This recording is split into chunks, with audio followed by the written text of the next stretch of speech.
বিএনপির প্রতিষ্ঠাকালীন সদস্যদের একজন, বিএনপি সরকারের সাবেক আইনমন্ত্রী এবং পরবর্তীতে বিএনপি ছেড়ে আওয়ামী লীগের মনোনয়নে নির্বাচন করা ঝালকাঠি ১ আসনের সাবেক সংসদ সদস্য মোহাম্মদ শাহজাহান ওমর বীর উত্তমের গাড়িতে হামলা ও ভাঙচুর হয়েছে।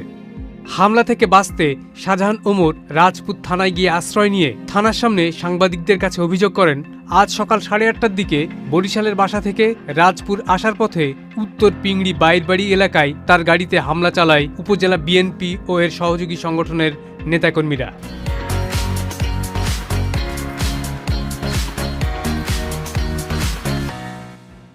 বরিশালে আসছি আজকে বিকালে। বরিশালে এরিয়া কমান্ডার আমাকে সম্বর্ধনা দেওয়ার জন্য দাওয়াত করেছে। দাওয়াতের কাগজ আমি দেখিয়েছি।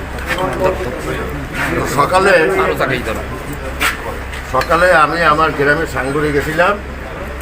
কিছুদিন আগে আমার বোন কর্নেল ডাক্তার খালেদা খান ইন্তেকাল করেছেন। মৃত্যুর সময় উনি বলে গেছেন গ্রামে একটা জনসাধারণের উপকারার্থে একটা কবরস্থান করার জন্য।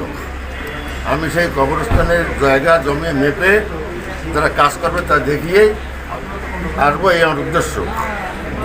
ঝালকাঠি পেরোয় উত্তর পেঙ্গি আসার সময় 50-60টা লোক কাটা বন্দুক, রাইফেল, পিস্তল, রামদা, দাও, লাঠি ছোটা নিয়ে আমাকে অতর্ক হামলা করে।